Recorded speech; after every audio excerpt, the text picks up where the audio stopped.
Sisi Nyang'hwale tunaendelea vizuri. Tunamshukuru sana Mheshimiwa Rais Dr. Samia Suluhu Hassan kwa kuendelea kuiona Nyang'hwale kwa jicho la kipekee, lakini pia kwa kuendelea kutuletea fedha nyingi sana za miradi ya maendeleo katika wilaya yetu, na tunaendelea kutekeleza kwa kuhakikisha tunajenga shule bora, lakini pia kuweka mazingira mazuri kwa ajili ya watoto kujifunza na walimu kufanya kazi zao kwa urahisi. Lakini tunaendelea kutekeleza katika sekta ya afya kwa maana ya kuhakikisha tunakuwa na zahanati za kutosha kila eneo, lakini pia kuhakikisha tunakuwa na dawa na vifaa tiba. Na Mheshimiwa Rais ameendelea kutuletea fedha nyingi pia kwa ajili ya kuhakikisha miundombinu yetu inakaa sawa sawa kwa maana ya barabara na kadhalika, lakini pia na maeneo yote. Kimsingi sekta zote Nyang'hwale tunakwenda vizuri na tunaendelea kuchapa kazi. Lakini kwenye sekta mahususi ya madini ambayo mmekuja kuiangazia, mimi niseme tu tuna kila sababu na kila neno la kumshukuru Dr. Samia Suluhu Hassan, Rais wetu wa Jamhuri ya Muungano wa Tanzania, kwa jinsi ambavyo anaendelea kutuwekea mazingira mazuri ya kufanya kazi kwenye wilaya Nyang'hwale. Wilaya Nyang'hwale kwa jiografia yake na mazingira yake, tuna asilimia zaidi ya 98 watu wajishughulisha na madini, na ni wilaya ambayo inaunda mkoa wa kimadini wa Mbogwe. Na niseme tu katika siku 100 za Dr. Samia Suluhu Hassan za uongozi wake tangu waingie madarakani katika awamu ya pili, wilaya Nyang'hwale tumekusanya zaidi ya shilingi bilioni 9.93. Mtaona sio kiasi kidogo cha fedha, na sekta ya madini ni sekta ambayo inachangia nayo kwa kiasi kikubwa kwenye pato letu la taifa.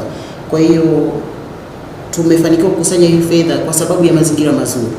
Dr. Samia Suluhu Hassan, Rais wetu wa Jamhuri ya Muungano wa Tanzania, ni kiongozi ambaye huwa anasisitiza tuweke mazingira mazuri kwa ajili ya wananchi kufanya kazi zao, kufanya shughuli zao za kimaendeleo, na hata wawekezaji wanapokuja wawekewe mazingira mazuri. Na mimi kama mkuu wa wilaya ni kuhakikisha tunaweka hayo mazingira ili tuakisi taswira na ndoto na matamanio ya Mheshimiwa Rais.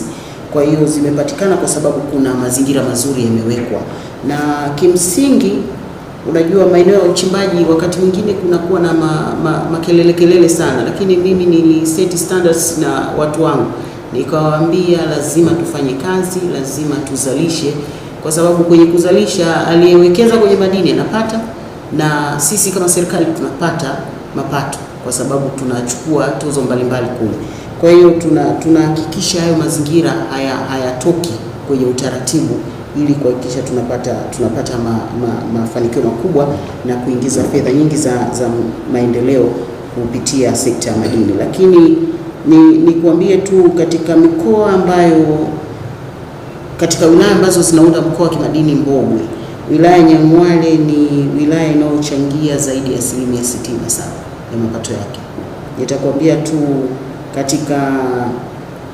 katika miaka hii ya Dr. Samia tangu alipoingia madarakani mwezi Machi mwaka 2021, wilaya ya Nyang'hwale imekusanya zaidi ya shilingi bilioni 27.84, sawa na asilimia 67 nilikwambia.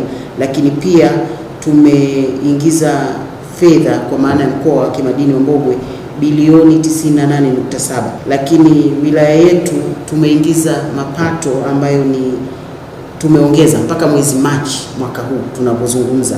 Leo tuko tarehe mosi Aprili, mpaka mwezi Machi wilaya Nyang'hwale tumetoka kwenye bilioni zilizokuwa zinaingia bilioni 98. Sisi wilaya pekee ya Nyang'hwale tumeongeza bilioni 13.51 kwenye mapato ya mkoa wa kimadini Mbogwe, ambayo ni sawa na asilimia 44, wilaya pekee yetu. Kwa hiyo tunalo la kujivunia, lakini tunalo la kujivunia zaidi ambaye ni Dr. Samia Suluhu Hassan, ambaye ndiye kiongozi wetu. Tunaangalia ana maono gani, ana ndoto gani. Lakini pia tumetoa leseni zaidi ya 621 wilaya pekee ya Nyang'hwale, lakini pia tumetoa maeneo tengefu 106. Kwa hiyo unaweza ukaona ni wilaya ambayo inajipambanua kimadini, ni wilaya ambayo ina mchango mkubwa kwenye sekta ya kimadini. Kwa hiyo sisi tunaendelea kumshukuru Mheshimiwa Rais, lakini tumwahidi tutaendelea kuchapa kazi na kuhakikisha mazingira yanaendelea kuwa mazuri. Yapo mambo ambayo wakati mwingine yanaleta changamoto, na utafahamu kipindi cha mvua sio rafiki sana kwenye suala la uchimbaji. Kwa hiyo sisi kama kamati ya usalama wa wilaya ni kuhakikisha tunaendelea kutoa elimu, na nikwambie tu ama niwaambie ndugu zangu waandishi, sisi tunakwenda kijiji kwa kijiji. Sisi hatuna biashara ya kusema tunaitisha mkutano wa kata, inawezekana kijiji kingine hakitakuja. Sisi tunakwenda kijiji kwa kijiji.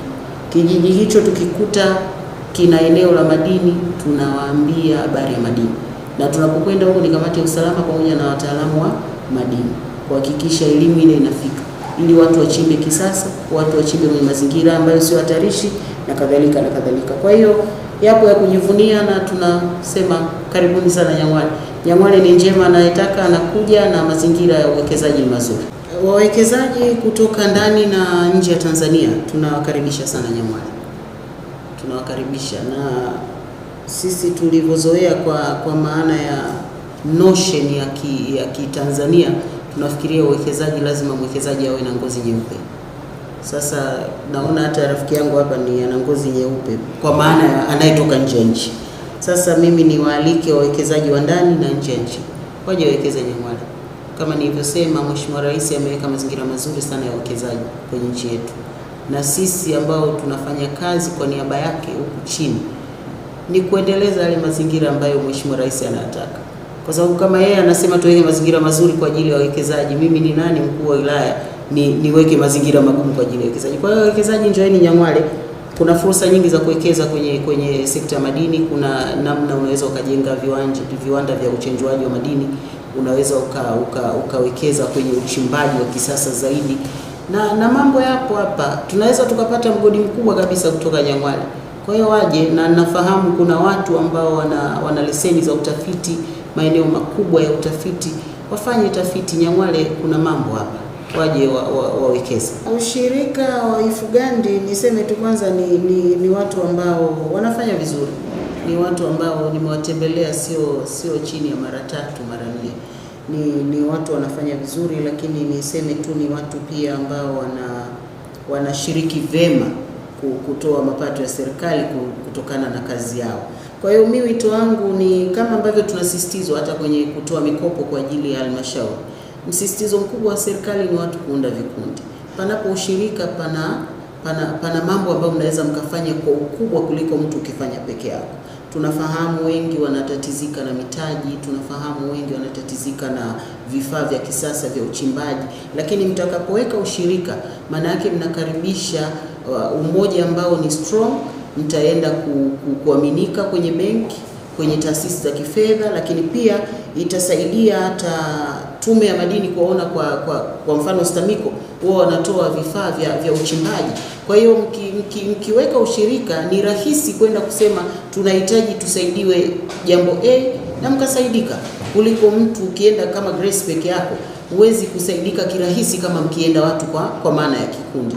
Kwa hiyo ni wasisitize tu hasa vijana wa wilaya Nyang'hwale waunde ushirika. Ushirika una faida nyingi, na panapo wengi wanasema pana mambo mengi, na uzuri pia unakuwa mwingi. Ni kutafutana tu watu ambao mnaweza mkazungumza lugha moja, wasiogope